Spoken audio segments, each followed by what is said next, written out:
Apa kabar saudara-saudara? Hari ini ketemu lagi dengan saya Karmia di dalam seri Kompas Spiritualitas 5 Racun Rohani.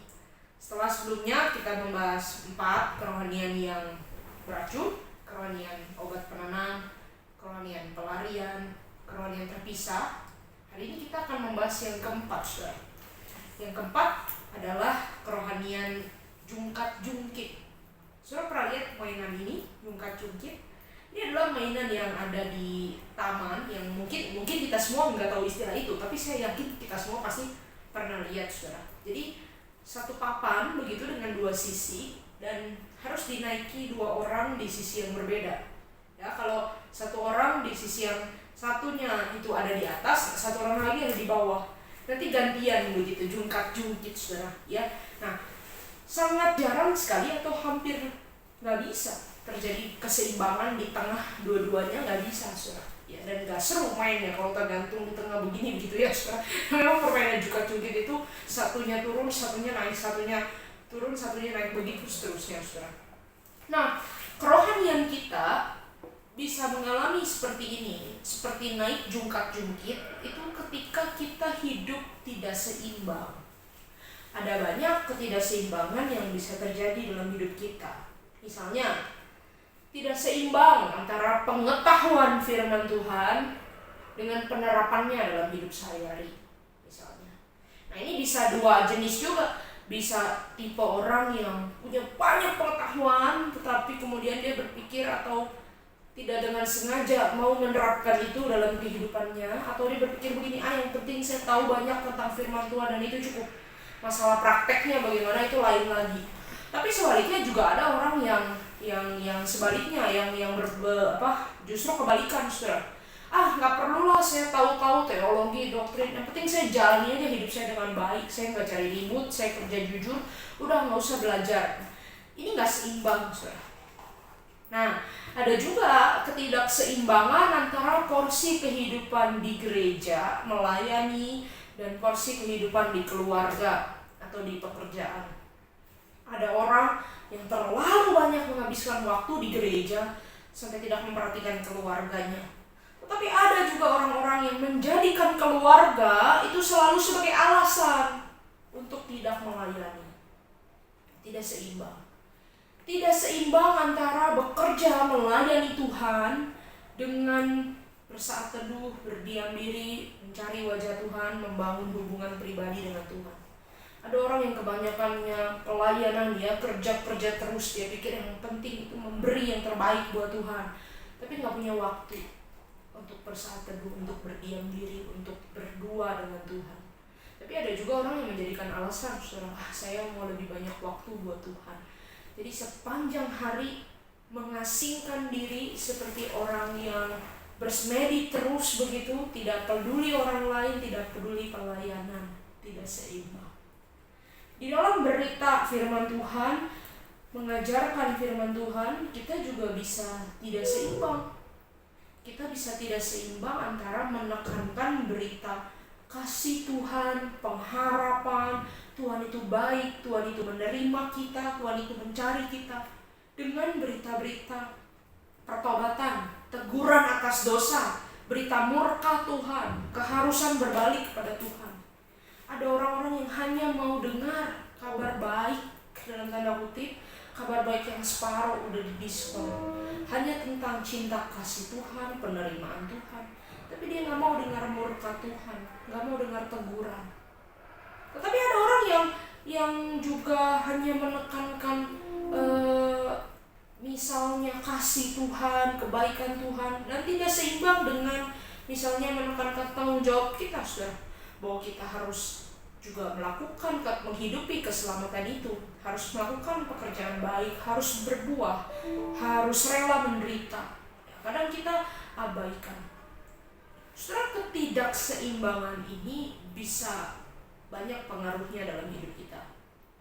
Kalau kita lebih menekankan, misalnya ya, hanya mau dengar cerita Injil tentang kasih Tuhan, kebaikan Tuhan, dan tidak mau mendengar berita pertobatan, kita lama-lama bisa menjadi orang yang kalau dalam bahasa populer itu tuman, saudara, kepada Tuhan, nggak tahu diri, saudara, nggak tahu terima kasih kepada Tuhan. Kita jadi merasa Tuhan itu begitu membutuhkan kita, sehingga Dia mencari kita, mengasihi kita, mengundang kita kembali, menunggu. Dan seperti kayak terserah kita gitu, mau balik kepada Tuhan atau enggak. Seperti kita ini layak dikasihi, dan memang sudah seharusnya begitu. Tapi di sisi lain, kalau kita menekankan penghukuman Tuhan, murka Tuhan, Tuhan marah kepada orang yang berdosa, kamu harus bertobat. Nah, kita bisa jatuh kepada ekstrim. Oh, kalau keselamatan itu didapat dari perbuatan saya, termasuk perbuatan bertobat, ya.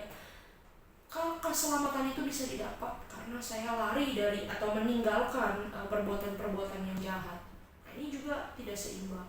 Kalau kita hanya menekankan ikut Tuhan dapat berkat, kesehatan, kemakmuran, kesembuhan, sukacita, kita jadi bisa nggak siap nanti saudara ketika masuk ke dalam dunia dan berhadapan bahwa menjadi saksi Kristus itu ternyata banyak resiko dan konsekuensinya. Tapi kalau kita juga hanya cuman menekankan, ayo siap menderita, siap mati buat Tuhan, ya, pikul salib, menekankan berita penderitaan dengan tidak proporsional, kita bisa jadi orang yang ekstrim juga, seperti kayak mencari penderitaan dan merasa diri kita ini lebih baik daripada orang lain.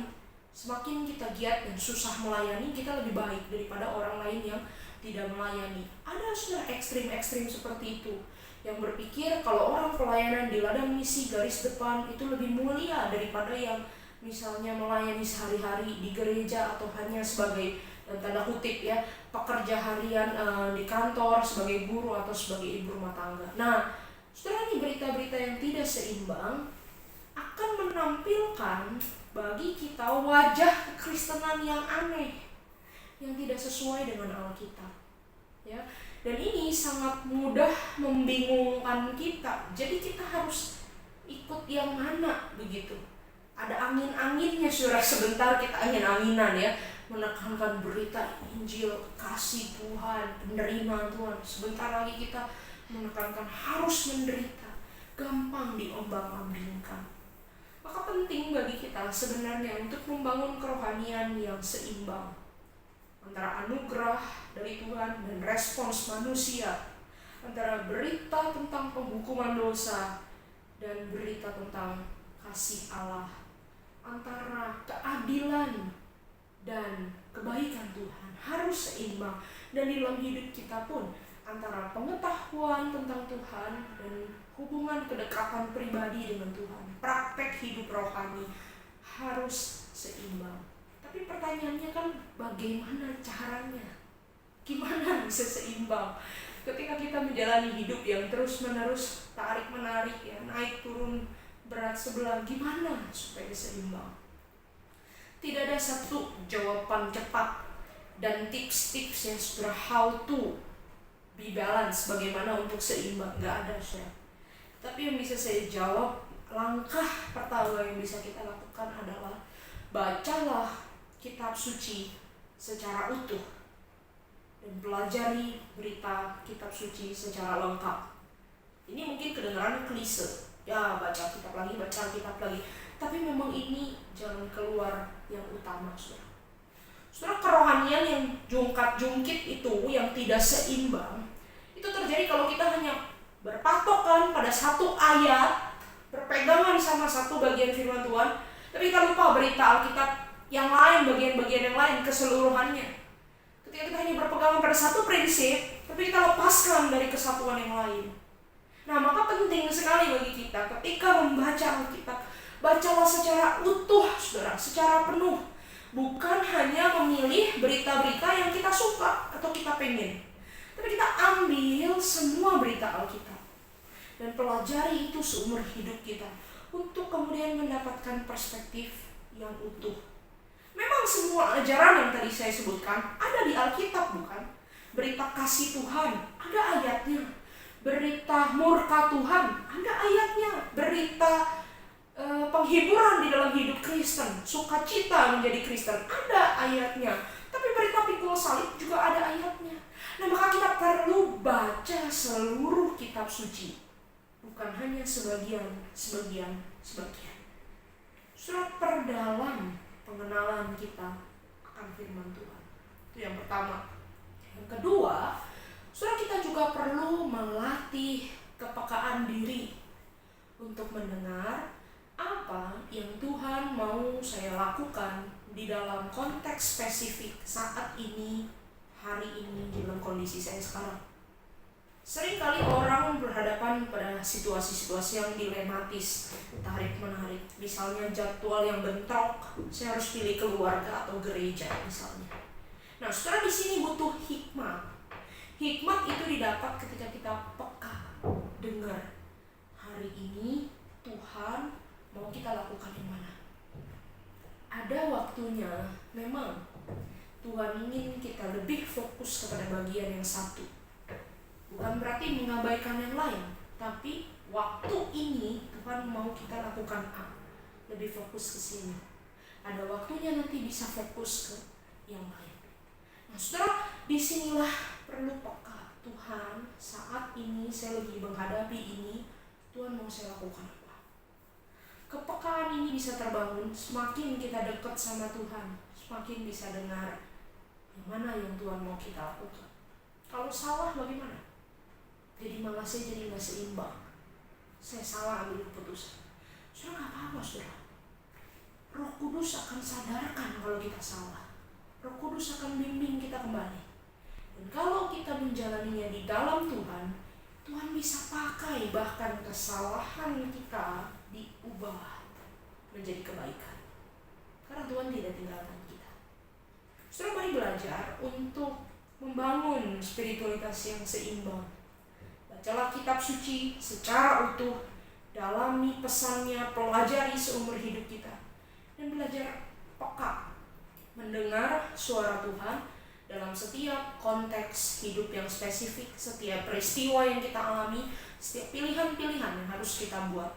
Kiranya Tuhan menolong saudara dan saya. Sampai jumpa di Kompas Sabtu depan.